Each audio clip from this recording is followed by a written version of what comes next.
18 के श्लोक नंबर 62 में भगवान स्वयं कह रहे हैं कि अर्जुन उस परमेश्वर की शरण में जा जिसकी कृपा से परम शांति व शाश्वत स्थान अर्थात सतलोक को प्राप्त होगा।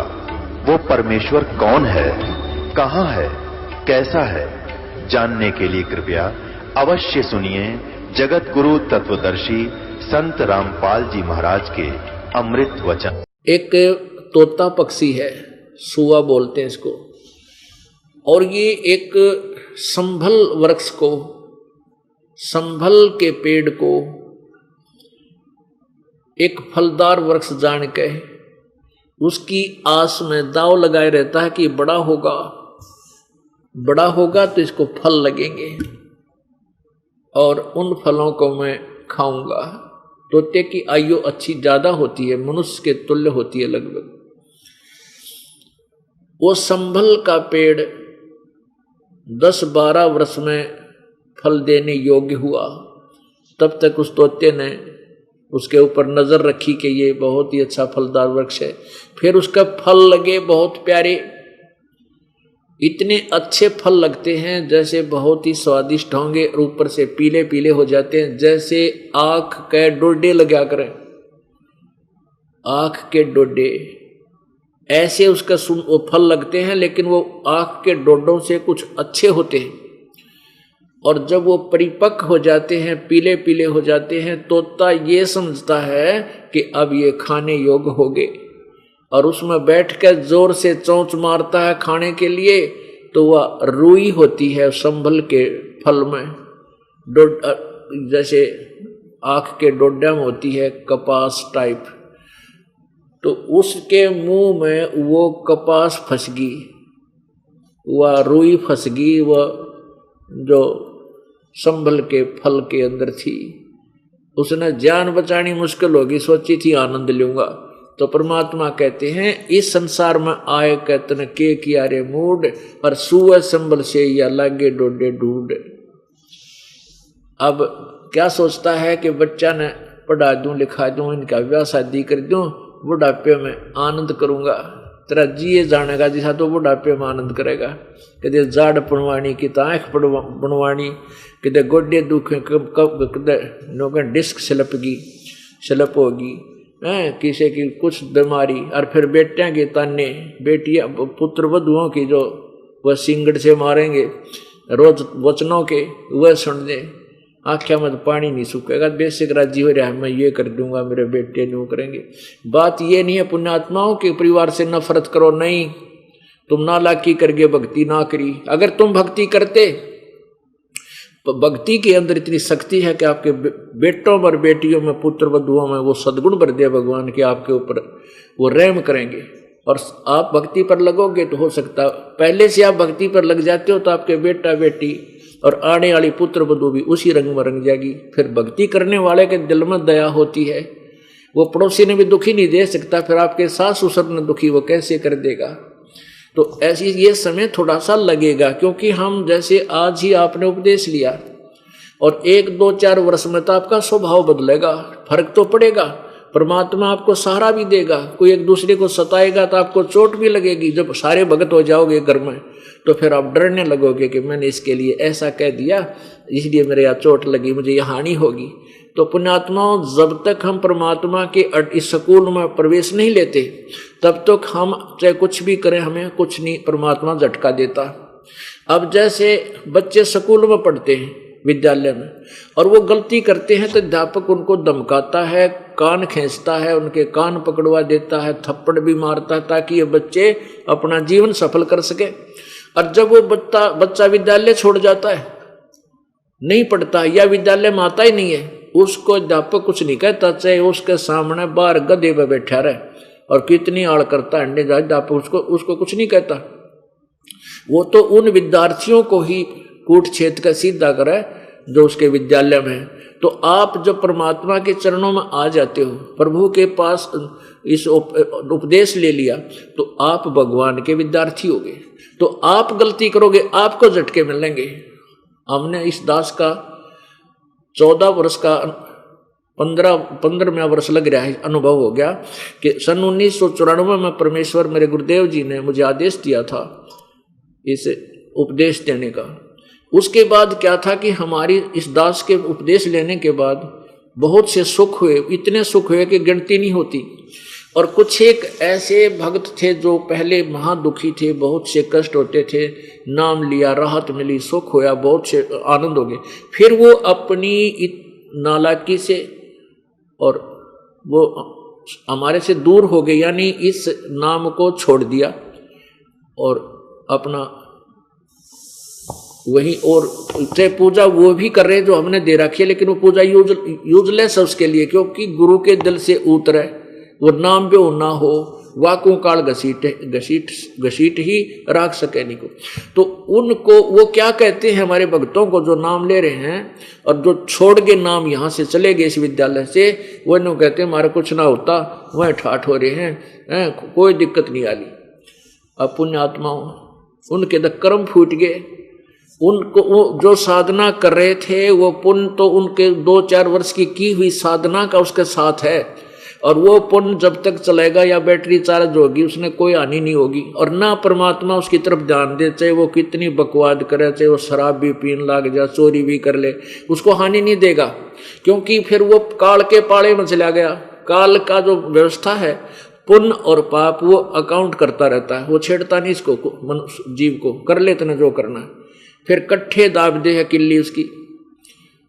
तो ऐसे जो जिन्होंने उपदेश लिया ही नहीं हमारा, और या जिन्होंने उपदेश ले लिया और 1-2 वर्ष 2-4 वर्ष रख कर त्याग दिया हुए, अब वो दोनों चाहे कितना गलतियां करें, जैसे आपने देखा होगा इसे चोर डाकू नकम्मे आदमी हैं और सारी गलतियां कर ठाठ उनके घर में, उनको नहीं छेड़ता भगवान। हमारा भगवान तो छेड़े को नहीं, क्योंकि तो उनको छेड़ेगा, उनको सेट करेगा जो उसके ऑपरेशन में है, जो उसके विद्यालय में है, और वो फिर अपने कुछ भी करते रहो। तो आम व्यक्ति जो साधारण सा भक्त ये सोचता है कि देखो हम भक्ति भी करते हैं और हमें फिर भी कोई ना कोई झटका लग जाता है। पुण्यात्माओं जो झटका हमें लगता है ये सूली की सजा, यानी आपको मृत्यु होनी हो और एक पैर में चोट लग कर आपको एक थोड़ा सा झटका जो लगा है, ये आपकी मनमानो जान जानी थी, आपकी मृत्यु होनी थी, इसलिए बचा दिया। और जो शरण में नहीं होते उनके टांग टूंग ना टूटा हुआ, सीधे मृत्यु को ही प्राप्त हो जाएंगे उस एक्सीडेंट में। तो यहां परमात्मा ने आपकी रक्षा की है, और जिनको आप मानते हो कि वो कति सुखी हैं और उनको कोई हानि नहीं हो रही, नाम भी ना ले रखा, उनके पिछले जन्मों के पुण्य गणे हैं। अब उनकी वो पुण्यों की मलाई जब तक चलेगी, वो खाओ चाहे बर्बाद करो, परमात्मा डिस्टर्बेंस नहीं करता, उसको कुछ नहीं छेड़ता, डिस्टर्ब नहीं करता। और जब उसके पाप कर्मों का दौर शुरू होगा, फिर दिखावाएंगे उस अफलातून की के दुर्गति होगी। तो हमारे ऊपर जितने पाप हैं और पुण्य हैं, उन सब को परमात्मा सेट करेगा, पाप का तो नाश करेगा, पुण्यों को सुरक्षित रखेगा। फिर वो पुण्य आपके इस जीवन में भी काम आएंगे। जब यहाँ से चलेंगे हम इस भगवान को, काल को हम देंगे, अपना पीछा छुटवाएंगे। तो कहने का भाव ये है कि हम अपने जीवन को सफल नहीं बना पाते। कारण क्या है कि अज्ञानी, एक तो अज्ञान ये है कि हमने आवश्यकता नहीं समझते, भक्ति भी करनी होती है। पुण्यात्मा इस दास का जन्म ऐसे समूह में हुआ, ऐसे कुल में हुआ, बहुत अच्छे आदमी, किसी की आत्मा दुखा कर प्रसन्न नहीं, कोई किसी को दुखी नहीं करना चाहे करके अपना जैसे नेक नीति से धंधा करके खाने वाले थे, लेकिन भगवान का आसपास नहीं थे। अब काल तो ये चाहता है कि ये व्यक्ति भगवान ना बजे, और हमारे परिवार में सारे सबका सुख, बेटा बेटी सबका अच्छी संतान, ठीक गुजारा हो गया, तो ये भगवान की तरफ क्या जरूरत इन चालन की। तो अब पता चला कि काल ने तो वो पिछली मलाई दे रखी थी और ज्ञान से कति दूर कर दिए। वो अपना जीवन बर्बाद करके, जैसे मेरी दादी बिला चिड़िया बन गई, और केवा फिर देवता बनेगी, चिड़िया बनेगी, भक्ति के दे करी ना, सारी उम्र खो दी नो अपना धंधा पीट के, तो पुण्यात्माओं न्यों बर्बाद हो गया हमारा जीवन। अब इस तत्व ज्ञान के रोशनी में हमें पता चलेगा कि कौन से कर्म करने चाहिए, कौन से ना करने चाहिए। तो क्या बताते हैं, सुअ संबल से ही या ऐसी या नर दे, जम किंकर तुम ले गए मुख में देकर खे। संसारी में आए कर, इस संसार में आए कर, क्या किया रे मूडे। सुअ संबल से या ये लागे डोडे ढूंढे। अब सोचा था कि बुढ़ापे में अपना सुख का सांस लूंगा, पोते बेटे बेटे ने ब्याह के बेटियों की शादी कर दूंगा। अब बुढ़ापे में बुढ़ा ने बूझ लो कि साख सुख से जे एक भी कोई नु कह दे मैं सुखी हूं, स्वप्न में भी सुख नहीं है। बुढ़ापा तो इस दुख की खान होती है। हाँ, ये सुख हो जाएगा। सुख में जिसको हम यहाँ का सुख समझते हैं वो सुख भी परमात्मा की भक्ति से होगा। ये सत्कर मान लेना। जो सच्चे दिल से मालिक का भजन करते हैं, बुराइयों से दूर हो गए हैं, उनका बुढ़ापा बहुत अच्छा बीतेगा, बहुत ही अच्छा। एक तो शरीर में परमात्मा हिम्मत देगा, स्वास्थ्य देगा, और साथ में आपकी भक्ति के कारण बच्चों के दिल में दया उपजेगी। वो परमात्मा करेगा फिर सारे काम। और फिर आपकी मृत्यु जब होगी आप दुखी नहीं होगे। पुण्यात्माओं जो भक्ति नहीं करते उनकी मृत्यु हमने देखी, ओए होए ऐसा बुरा हाल। और चलो एक तो भक्ति नहीं करा करते, ऐसों की भी मृत्यु देखी जो भक्ति तो नहीं करते थे लेकिन किसी की आत्मा नहीं दुखाया करते, बुरे नहीं थे, जो बुराई नहीं करते थे, तो उनकी मृत्यु हुई। दुखी तो वह भी हुए पर वह थोड़े समय दुखी होकर मृत्यु को प्राप्त हो गए, टट्टी पेशाब निकल गई। कुछ ऐसे की मृत्यु होती देखी बुजुर्गों की, कहते हैं आज 4 दिन हो गए उसका दिल में सांस, छाती में सांस धड़का है, ऐसे कर रहा है। कोई उसकी जान, उसको मृत्यु को प्राप्त होने की विधि बताने वाले, कोई कहता है इसको गंगा जल डाल दो, कोई कहता है इसका नूह डाल दो, कोई कहता है इसको उसके 5 रुपये बोल दो, कोई नो कहे इसके गां का पुछड़ पकड़ा दो या प्रलय पार कर देगी। इसे साधनों न बताओ, तो वो फिर दुर्गति होकर के मृत्यु को प्राप्त होता है। और यम के दूत आते हैं उसको छुड़वाने के लिए, उसके शरीर से निकालने के लिए इसी भयंकर आकृति दिखाते हैं, ऐसे भाले दिखाते हैं कि निकल इसमें तना ठोकेंगे, तो वो डरता इसको छोड़कर भाग जाता, टट्टी और पेशाब निकल जाता है। पुण्यात्माओं, हम किसी किराए के मकान में रहते हैं और उस किराए के मकान वाला मकान मालिक यूं कह देना, अगजी मकान खाली करियो हमारा अगले महीने। मैं उसने भी खाली कर करा जी, क्योंकि हम सेट हुए बैठे हैं, आसपास सारे स्कूल बच्चा के हैं, बताओ इसने कैसे खाली करें, उसका भी दुख आता है। और इस शरीर में तो हम 80-90 वर्ष रहते इस मकान में, यो के सज्जा छूटे है, इसकी तो अंगे तो छुटवा है। फिर काल के दूत आके इसने दिखा के सिंगड़ खड़ा हो, जेड़ी दिखाओ, नो भाले दिखाओगे निकल इसमें, तो फिर वो इधर उधर बाजो शरीर में, और फिर वो अचेत कर देते हैं। जिसको कदे राम नाम याद ना आ जाए, इसकी जुबान बंद कर देते। फिर टट्टी और पेशाब उनका निकलता जो भक्ति नहीं करते। जो परमात्मा का नाम लिए हुए सच्ची भक्ति करते हैं उनका कोई टट्टी पेशाब नहीं निकलेगा, आप देख लेना। क्योंकि आए हैं सो जाएंगे ये राजा रंग फकीर, एक सिंहासन चढ़ चले एक बंधे जात जंजीर। हमारा एक भक्त है यहाँ, वैसे तो बहुत से ऐसे प्रमाण हैं। बरवाला का एक भक्त है बलजीत भक्त, उनके पिताजी ने नाम लिया, पूरे परिवार ने उपदेश लिया। उनका पिताजी, हम इधर गए हुए थे किसी काम व सत्संग करने के लिए, वो 2-3 दिन से बीमार था। बीमार भी नहीं था, मतलब वैसे अपना खाना पीना त्याग दिया था और शरीर बिल्कुल ठीक, कोई चीज़ बड़े कोई दुख नहीं किसी प्रकार की। तो वो कहने लगे, बोला भाई गुरुजी आ जाएंगे जब मैं मरूंगा।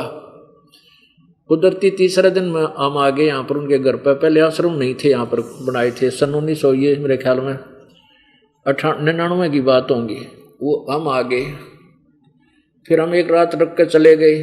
अगले दिन वो बूढ़ा बोला, लेट रहा था, ने बोला भाई अरे यो आ गया विमान।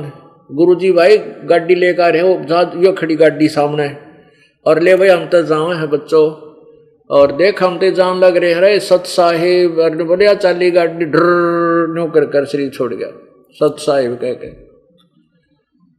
अब पुण्यात्मा एक तन उम्र है, कहते आए हैं सो जाएंगे वो राजा रंग फकीर।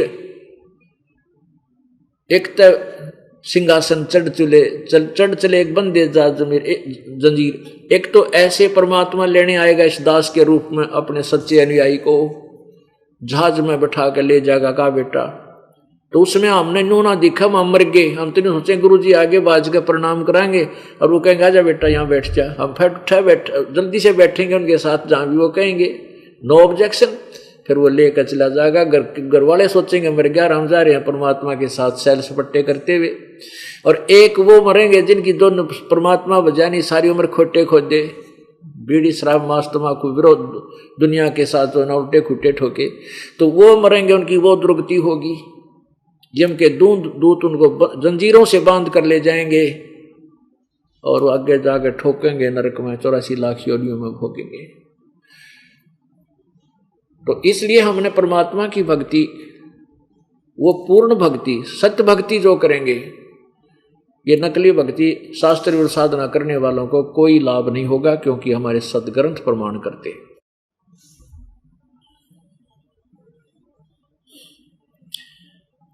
पुण्यात्मा, एक बलख बुखारा नाम का शहर था, उसमें एक अब्राहिम सुल्तान अधम नाम का एक राजा था। वो पूर्व जन्म के बहुत ही पुण्ययुक्त था। वो पहले जन्म में परमेश्वर कबीर जी की शरण में रहा था। वो सम्मन नाम था उसका, जब वो पहले जन्मों में सम्मन नाम था। उसमें वो परमात्मा की शरण में भक्ति करके पूरा दान युक्त, बहुत अच्छी भक्ति युक्त हो गया था, लेकिन वो पार नहीं हुआ। उस पिछले जन्म के शुभ संस्कारों से, भक्ति से उसको उसका जन्म एक बहुत ही बड़े राजा के घर हुआ, यानी एक राज्य प्राप्त हुआ उसको।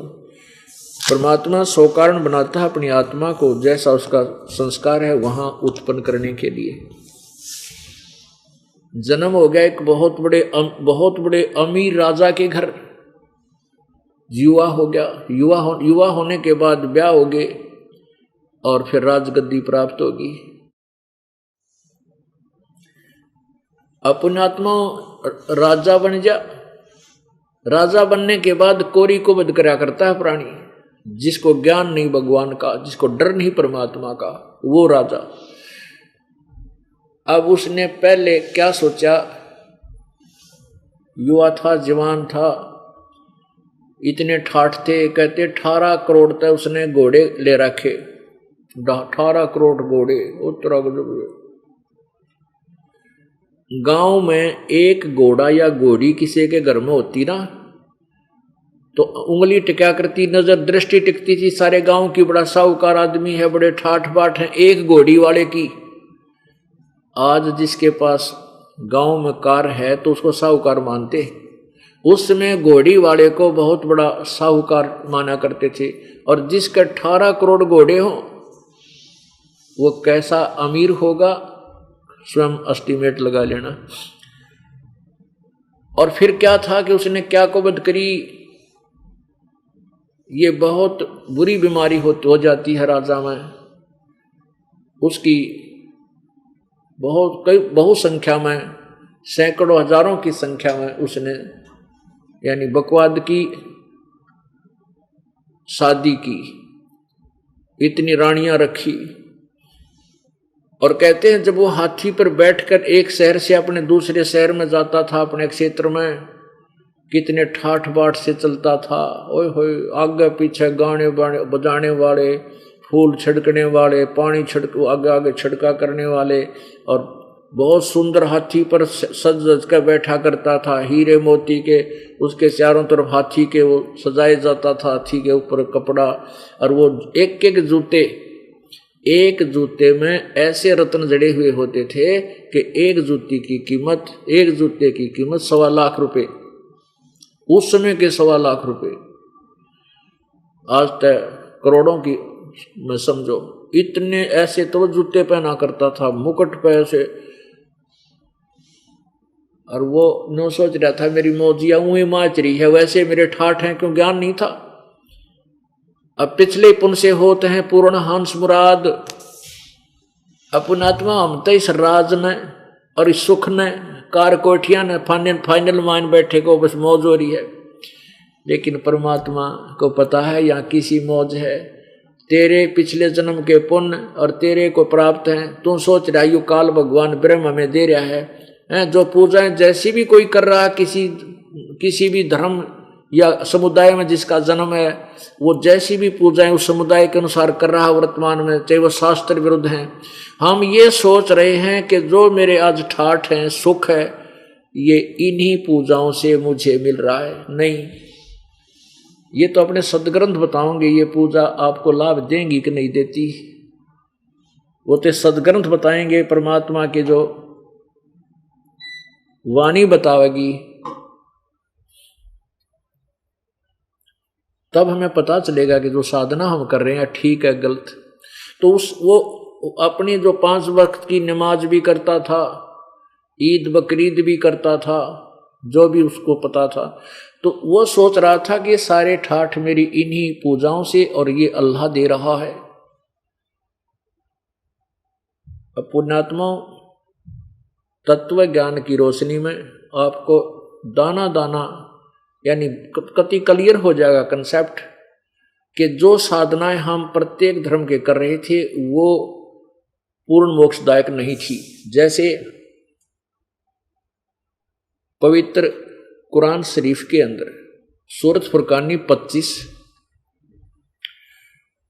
आयत नंबर 52 से लेकर 59 तक,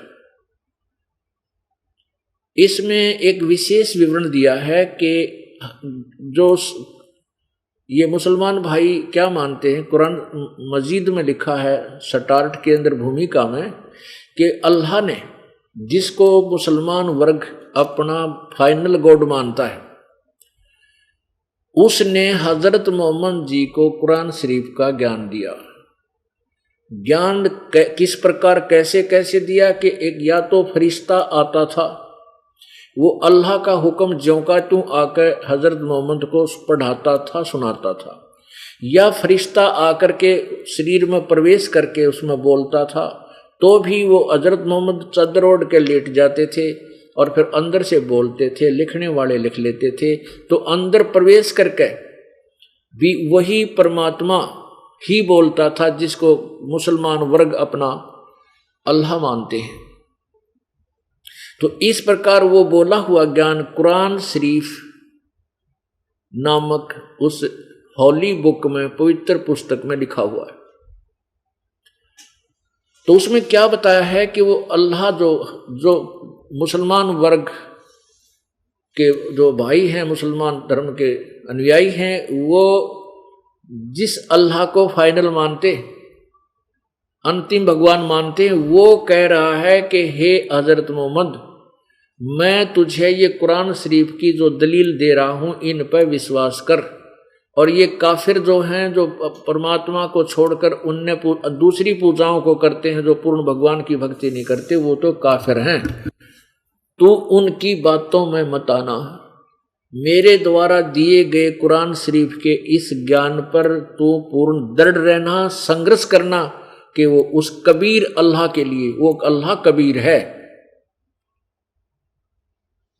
अपनात्मा इन्होंने जो अनुवादकर्ताओं ने कुरान शरीफ का अनुवादकर्ताओं ने लिख दिया, वो अल्लाह बड़ा है, कबीर का अर्थ बड़ा कर दिया। अब देखो, कोई भी शब्द है, कोई भी नाम है, उसका अर्थ अवश्य बनता है, निरर्थक नाम होता ही नहीं। अब वो कुरान शरीफ का ज्ञान देने वाला कह रहा है कि वो अल्लाह कबीर है,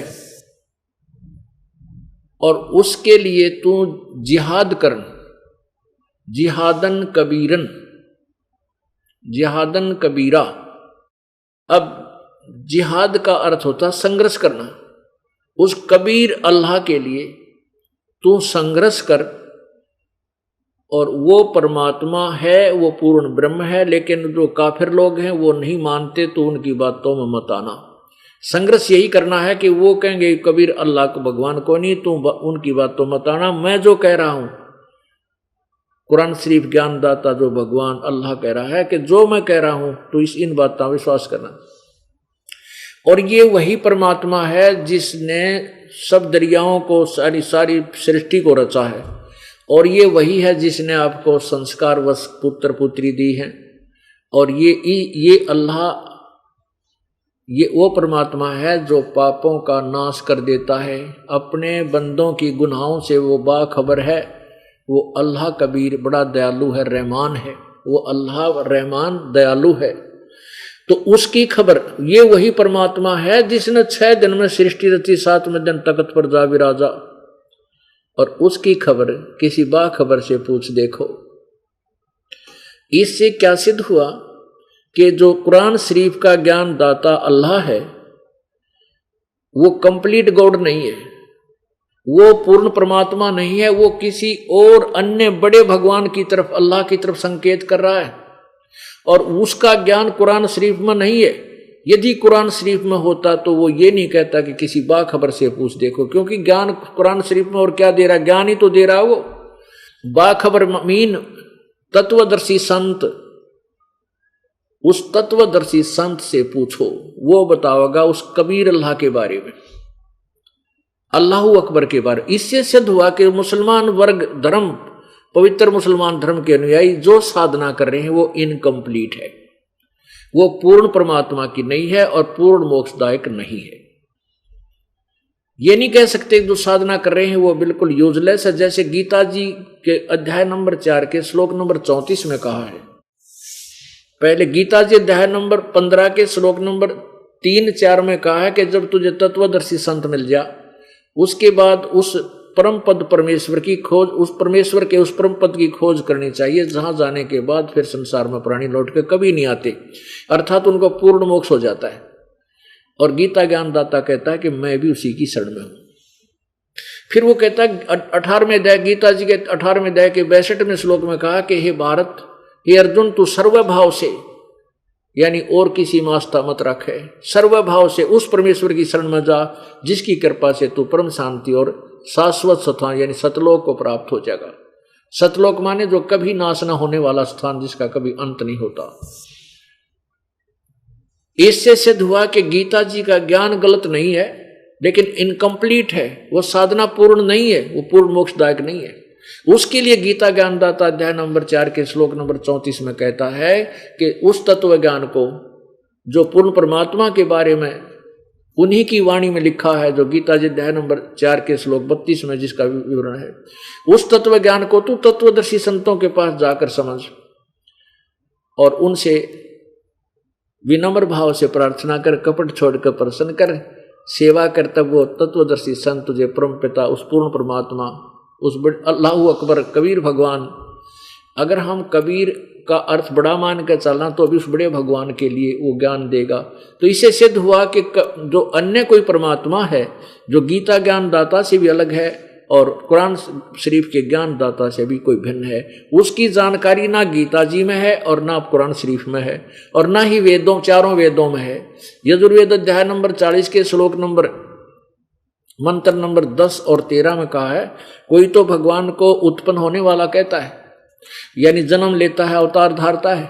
कोई ये कहता नहीं वो कभी जन्म नहीं लेता। इसका ज्ञान भी वो तत्वदर्शी संत सही सुनाते हैं। उन तो सुनो धीराणाम, यानी उस दृढ़ ज्ञान रखने वाले तत्व ज्ञान रूप वाले संतों से सुनो। इससे सिद्ध है कि वेद का ज्ञान गलत नहीं, लेकिन इनकम्प्लीट है। अब आपको थोड़ी सी झलक कुरान शरीफ की देते हैं। ये देखिएगा पवित्र कुरान शरीफ, इसमें लिखा है मुतरजम बरहासिय, यानी इसका ये है अरबी, ये इसका अर्थ ये है कि सानुवाद सटीपन, शास्त्रीय अरबी पद्धति पर नागरिक लिपि में रूपांतरकार हैं नंद कुमार अश्वथी और ये शेरवानी संस्करण। और यहां और देखिएगा, यह वह इल्हामी किताब है जिसमें कोई संदेह की गुंजाइश नहीं। इसमें यहां भी ऐसा लिखा है, यह वह इल्हामी किताब है जिसमें संदेह की कोई गुंजाइश नहीं, अर्थात इसमें जो लिखा है इसमें कोई शक नहीं, कोई डाउट नहीं, सत्य है।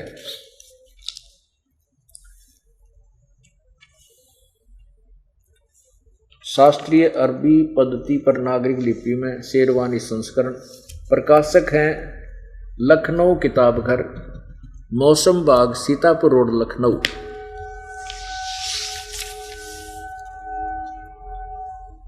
इसके मुद्रक हैं Lucknow publishing house, 37 cantonment road, Lucknow, cantonment.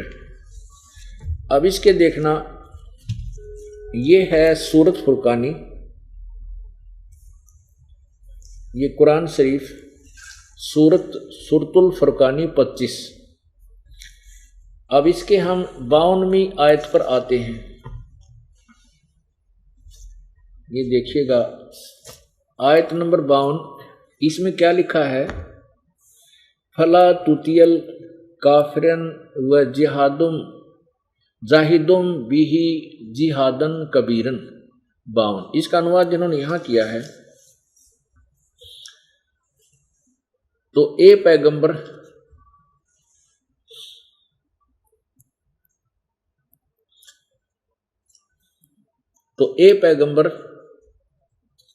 तू काफिरों का कहा न मानना। अब हजरत मोहम्मद का खुदा हजरत मोहम्मद जी को कह रहा है कि ए पैगंबर तू काफिरों का कहा न मानना।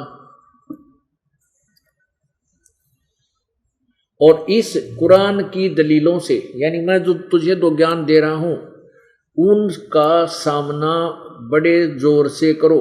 इन्होंने इस कबीर का अर्थ, कबीरन का अर्थ ये बड़ा कर दिया, बड़े जोर से करो 52 में। अब आपको दिखाते ये कबीरन शब्द है। अब देखिएगा कुरान मजीद, ये सेम टू सेम है लेकिन नाम का ही अंतर है। कुरान शरीफ की जगह पर कुरान मजीद लिखा है इसमें, ये देखिएगा, ये है कुरान मजीद, मुर्तजम मऊ अरबी मतन, प्रकाशक आसिफ बुक डिपो, 422 मटिया महल, जामा मस्जिद, दिल्ली 6। और ये है तर्जुमा मौलाना फतेह मोहम्मद खां साहिब जालंधरी, सही मौलाना अब्दुल मजीद सरवर साहिब, प्रकाशक Farid book depot limited private limited, नई दिल्ली, इतने से। अब इसमें देखना, यही सूरत फुरकानी 25 नो की नो है। ये सूरत फुरकानी 25 आयत नंबर ये 52 नीचे को, इसमें कबीरा शब्द लिखा है, इसमें कबीरन लिखा है, इसमें कबीरा शब्द स्पष्ट किया है। फला तुतियल काफिरिन न व जाहिदुम बिही जाहिदन कबीरा। बस ये दिखाना चाहता था दास के कबीरन कहो चाहे कबीरा कहो चाहे कबीर कहो, एक कोई गल है, एक के बात है। अब फिर आइए कुरान शरीफ, ये कुरान शरीफ सूरतुल फुरकानी 25 में। अब हमने ये 52 वाली आयत पढ़ ली, अब 53 54 और पढ़ाएंगे। फला तुतियल काफिरन व जाहिदम बही जिहादन कबीरन, कबीर कहो कबीरन कहो चाहे कबीरा कहो 52 में। इसमें तो हजरत मोहम्मद का खुदा यानी हजरत मोहम्मद जिसे अपना मालिक मानते हैं, जो ज्ञान दे रहा उनको, वो कह रहा कि ए पैगंबर तू काफिरों का कहा न मानना, क्योंकि काफिर नहीं मानते उस परमात्मा को। और इस कुरान की दलीलों से जो मैं तुझे ज्ञान दे रहा हूं, इससे उनका सामना बड़े जोर से करो। अब आगे चलते हैं। अब ये आपने पढ़ा प्रश्न नंबर 604 पे, और अब देखिएगा प्रश्न नंबर 606, 5 पे अनुवाद है इसका। अब ये 606 और 7 पे अनुवाद है 53 आयत का, और वही है वो। अब वो कबीर नामक अल्लाह वही है जिसने 2 दरियाओं को मिला चलाया, एक मीठा प्यास बुझाने वाला और एक खारी कड़वा, और दोनों को एक आड़ और मजबूत रोक बना दी। और वही है जिसने पानी की बूंद से आदमी को पैदा किया, फिर उसको साहिब नसब यानी किसी की बेटा या बेटी, और ससुराल वाला यानी किसी की दामाद बहू बनाया। और तुम्हारा परवरदिगार, जो कुरान शरीफ का ज्ञान दे रहा है वो अल्लाह कह रहा है, हजरत मोहम्मद जो तेरा परवरदिगार वो वास्तविक पूर्ण परमात्मा हर चीज करने पर शक्तिमान है। और काफिर वो काफिर उस अल्लाह के सिवाय यानी पूर्ण परमात्मा की भक्ति ना कर ऐसों को पूजते हैं, अन्य देवताओं को पूजते हैं जो न उनको नफा पहुंचा सकते हैं और न नुकसान, उनको न नफा पहुंचा सकते हैं और न उनको नुकसान यानी हानि पहुंचा सकते हैं। और काफिर तो अपने परवरदिगार से पीठ दिए हुए हैं, जो भगवान की एक परमात्मा की पूर्ण परमात्मा में भक्ति नहीं करते वो काफिर कहे हैं, दिए हुए और मुंह मोड़े हैं। और ए पैगंबर 56 में हमने तुमको खुशखबरी सुनाने और सिर्फ अजाब से डराने के लिए भेजा है। इन लोगों से कहो कि मैं तुमसे अल्लाह के हुक्म उसका ज्ञान सुनाने पर कुछ मजदूरी नहीं मांगता, हाँ जो चाहे अपने परवरदिगार तक पहुंचने की राह इख्तियार कर ले। अब 58 में क्या कहा, ए पैगंबर उस जिंदा पर भरोसा रखो, क्योंकि हजरत मोहम्मद जी को पूर्ण परमात्मा जिंदा महात्मा के रूप में आकर मिला था। उस जिंदा पर इन्होंने अर्थ कर दिया चैतन्य, उस जिंदा पर भरोसा रखो जो कभी मरने वाला नहीं है, अर्थात वो पूर्ण रूप से अविनाशी है। और तारीफ के साथ उसकी पाकी बयान करते रहो।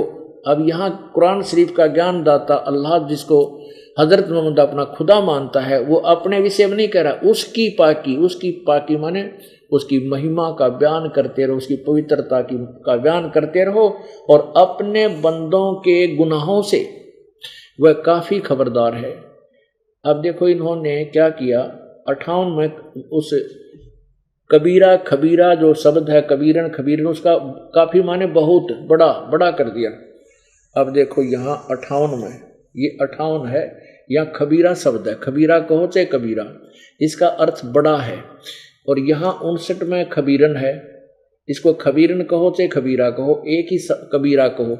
अब 59 में, अब 58 आपने पढ़ ली, यहाँ 58 में इन्होंने लिखा है कि वो अपने बंदों के गुनाहों से वो कबीर खबरदार है। यहाँ लिखना चाहिए था वो कबीर नामक परमात्मा खूब समझता है, जानता है, उन पापों को भी नाश कर देता है। अब 59 में कि वो कबीर नामक अल्लाह यानी कुरान शरीफ के ज्ञान देने वाले अल्लाह से कोई और के विषय में कुरान शरीफ ज्ञान दाता कह रहा है, जिसने आसमानों और जमीन और जो कुछ उनके बीच में है 6 दिन में पैदा किया, फिर तख्त पर जा विराजा। वह अल्लाह बड़ा, वह अल्लाह कबीर है। इन्होंने खबीरन का अर्थ भी बड़ा कर दिया। ये 59 में ये खबीरन शब्द है, इस इबादही खबीरा, इसका अर्थ है इबादही खबीरा, पूजा के योग। इबादत माने पूजा, इबादही माने पूजा के योग, वो कबीर परमात्मा ही है। इसका अर्थ तो ये बनता है 58 का।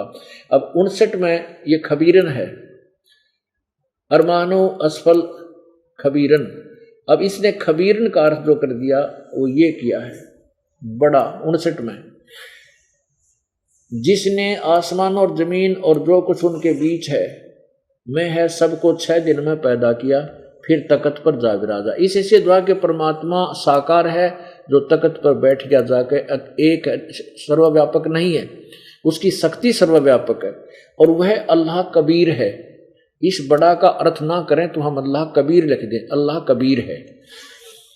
रहमान है यानी वो दयालु है, वो कबीर दयालु है, तो उसकी खबर, उसके बारे में जानकारी किसी बाखबर यानी इल्म वाले से पूछो, पूछ देखो, यानी तत्वदर्शी संत के पास जाओ, उनसे पूछो।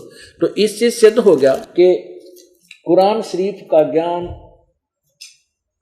इनकम्प्लीट है, पूर्ण मोक्षदायक नहीं है, और पूर्ण परमात्मा के विषय में इसमें पूरी जानकारी नहीं है। तो उसके विषय में कोई और संत ही बताएगा, वो तत्वदर्शी संत जो पवित्र वेदों में, गीता जी में बताया है, और उसके विषय में जानकारी भी दी है कि वो कैसा होगा। तो पुण्यात्माओं,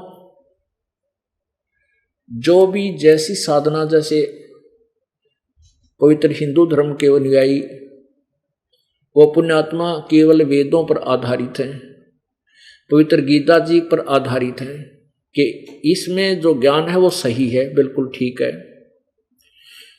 और वो ब्रह्म को जो गीता और वेदों का ज्ञान देता है उसी को कंप्लीट गॉड मान रहे हैं। और जबकि वो तो खुद कह रहा है, वेदों वाला भगवान भी और गीता का ज्ञान देने वाला भगवान भी, कि और परमात्मा है, वो कबीर देव है। इन्होंने कबीर देव का अर्थ कर दिया, कवि का तो कर दिया सर्वज्ञ यानी सब कुछ जानने वाला, और देव का कर दिया परमेश्वर। अब पुण्यात्माओं, कोई भी कवि सर्वज्ञ नहीं हो सकता, वो तो एक काव्यकार है, एक कविता लिखनी आदमी हो, वह सर्वज्ञ क्यों कर हो जाएगा? यदि वेदों में उस कवि का अर्थ जो ने सर्वज्ञ किया है वो इनकी अधूरी व्याकरण है। वहां जहां कवि वो सेंटेंस बताएगा, वो उस मंत्र का की भाषा बताएगी कि यहाँ कवि शब्द लगे, कवि का अर्थ काव्यकार होगा, या वो उसका नाम ही लिखने पड़ेगा। यो कवि कौन था?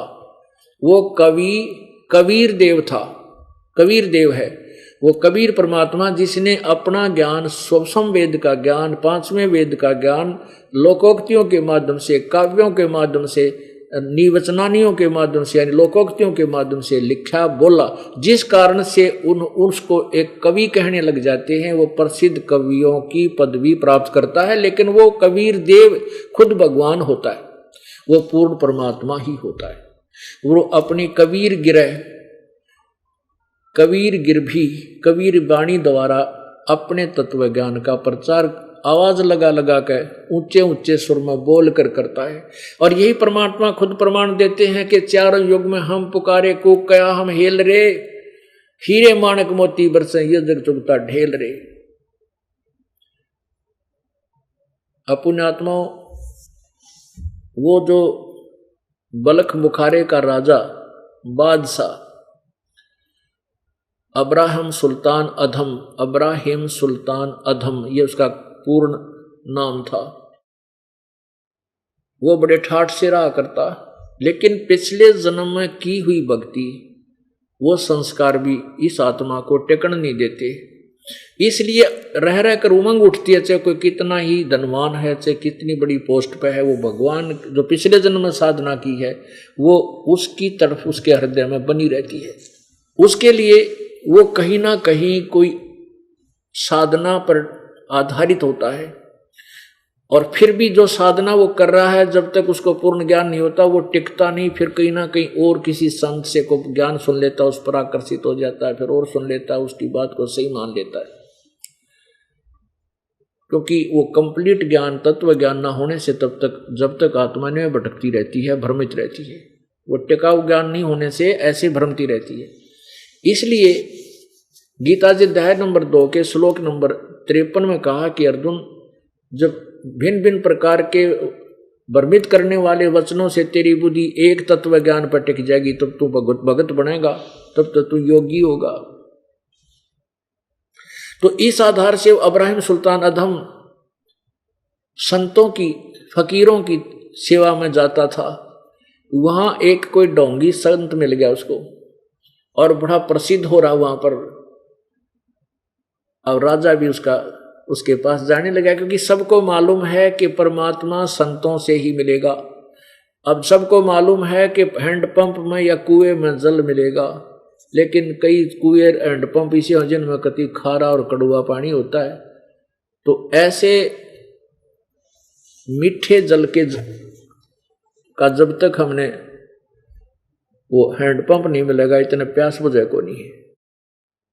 अर्थात जब तक पूर्ण संत नहीं मिलेगा तब तक हमें मोक्ष पूर्ण नहीं हो सकता। तो इसलिए वो संत के पास जाता था। वो संत पाखंडी, ढोंगी और कपटी था। राजा इतना पैसे वाला था कि उसकी अंगूठी थी, वो अंगूठी अच्छी पूरी लंबी चौड़ी बड़ी सुंदर और लाखों रुपए की। अब उस संत ने सोचा इसकी कैसे अंगूठी मारूं, कैसे लूं इस पर अंगूठी मांगूंगा। तो नहीं सोचा गया तो ठग है, पैसे मांगता संत। वो कहता मैं माया को नहीं छूता। उसने अपने एक विश्वसनीय चेले से उस राजा जैसी नकली गुठी बनवाई, एक सुनार था, और वह डाल ली अपना ऐसे जेब में। राजा उसका पक्का मित्र हो रहा था, उसका बहुत श्रद्धालु था। तो उसने एक दिन कहा राजा से कि राजा आज नौका विहार करेंगे, आप मेरे साथ चलो, हम नौका विहार करने की इच्छा है। तो राजा ने उसी समय व्यवस्था दी, आदेश दे दिया, घंटे भीतर सारी व्यवस्था कर दी। राजा और वो कपटी संत बैठ गए उस नौका में। नाविक चला रहा है, वो दोनों बैठे हैं। उस संत ने, फकीर ने कहा कि राजा आपकी अंगूठी बहुत अच्छी लग रही है। राजा ने कहा कि देखो, दिखाना कैसी है, कितनी कीमत है इसकी।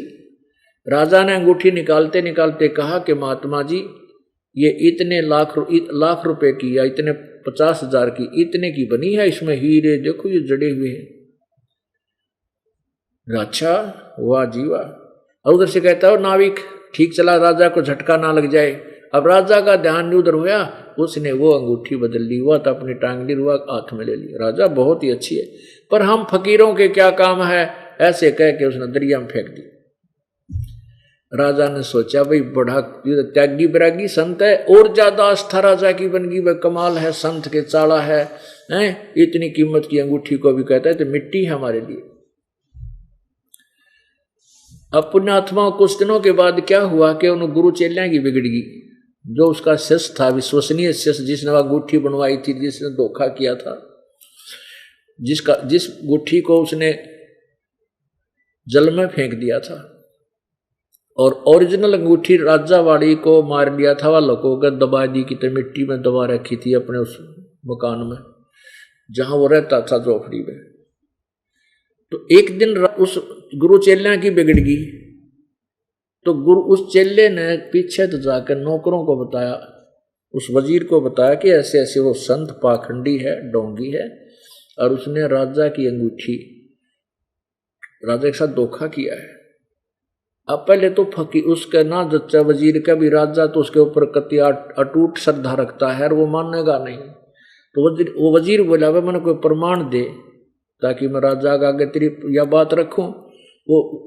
वो चेला बोला कि चल मैं उस सुनार से मिला दूंगा आपको जिस पर मैंने वो अंगूठी बनवाई थी।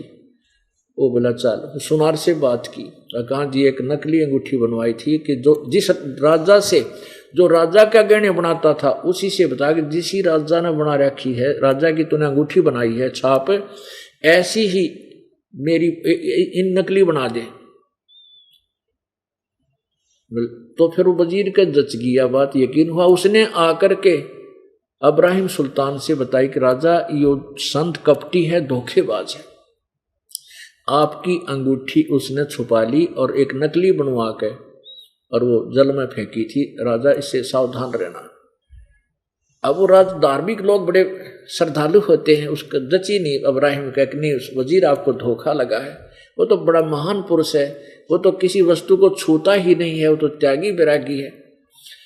वजीर कहने लगा महाराज मेरा भी ना जच्चे थी यह बात, जो आप जिस प्रकार आप सोच रहे हो मैं भी नहीं सोचूं था। लेकिन उस चेले ने बताई है कि वह अंगूठी अब भी उसकी झोंपड़ी में दबी हुई है, और एक जिस पे हम आपके गहने बनवाते हैं उसी सुनार से इसने बनवाई थी नकली, उस चेले ने। वो चेला बुलवाया, फिर वो चेला भी बुलाया उस राजा ने, और फिर वो सुनार बुलवाया। सुनार ने भी कह दिया जी सचमुच मैंने, वो इन्होंने कहा कि राजा जैसी अंगूठी बना दे, मैंने बना दी। अब राजा ने सोची भाई बात तो बिगड़गी, और कहीं वे अंगूठी उनके घर में ना पाई, बेइज्जती संत महसूस ना कर जा, डरा करते थे। वो राजा बोला उस शिष्य भी तू चल और हम आ रहे हैं।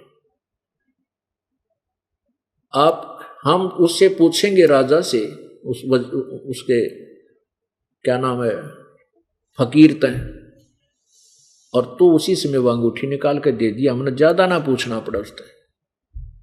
पहले फकीरों से डरा बहुत करते थे, ये शराब स्वरूप दे दिया करते थे। तो राजा वजीर और चले गए स्वाभाविक तरीके से, और प्रणाम किया, सलाम वालेकुम किया और बैठ गए। तो राजा ने कहा कि महात्मा जी, आपने जो अंगूठी मेरी जल में फेंक दी थी वो मुझे रह रह कर याद आती है, क्योंकि वह बहुत कीमती थी। तो वो कहता है कि राजा आप माया में जकड़े हुए हो, हम माया से निर्बंध हैं। लागा बकवाद गढ़। तब वो चेला उड़े खड़ा था, वो बोला जी इसने कितना नहीं, माया का त्यागी कति पक्का चीचड़ है। और देखो यार ये अंगूठी आप वाली, वह अंगूठी निकाल कर वह राजा को दे दी। अब ये देखो, उसका तो सफेद मुंह हो गया और कंपन लग गया। वो महात्मा नो बैठा बैठा कप है, हकीम मर गया भाई। उस समय तो सजाएं राजा के मुंह पर होया करती थी, अब फांसी दो इसको। लेकिन वो फांसी ना दी, क्योंकि पिछले संस्कार अच्छे थे उस राजा के, दयालु था। कहने लगा इसने कैद में डाल दो, चक्की पीसन का। पहले ये एक विशेष सजा दिया करते, आटा पीसा करते, जो फौज की सेना का भी आटा हो जाता और उनके पशुओं का भी। ऐसी कठिन यातना दे दिया करते कि इसको वहां डाल दो। उसके बाद उस राजा के मन में इन फकीरों के प्रति नफरत होगी कि ये सब बकवादी लोग हैं। मैं जिसको ऐसा नेक आदमी मानू था, वो ऐसा नकली निकला, इन और पर के विश्वास करूं। लेकिन भगवान से डरने वाला था, उसने क्या स्कीम बनाई कि वे संतों एक डडोरा पीट दो, मुनादी करा दो कि आसपास जितने भी संत हैं या तो इस मेरे राज ने त्याग दें या मेरे पास आवें और मेरे प्रश्न का उत्तर दें। अब वो संत सोचा भी राज त्याग कर तो किस जाएंगे, चल राजा के पूछेगा उत्तर दे देंगे, आवें प्रश्न करें। वो कहे कि तुमने अल्लाह देखा है, तुमने अल्लाह को प्राप्त किया है तो मुझे उसकी आभास उसको मुझे दिखाओ। अब वो मुसलमान धर्म के संत थे, वो कहते हैं जी अल्लाह देखा नहीं जाता, महसूस किया जाता, क्योंकि वह भी अल्लाह को बेचून मानते हैं, निराकार कहते हैं, अव्यक्त बोलते हैं। सबकी थ्योरी उलट फिट हो रही है। तो राजा बोला जो भी ऐसा जवाब दे कि वो तो देखा जा सकता है, उसको उसी समय जेल में डाल दे। यानी 300 के 60 वो शेष कहते, वो संत जो थे वो कैद में डाल दिए।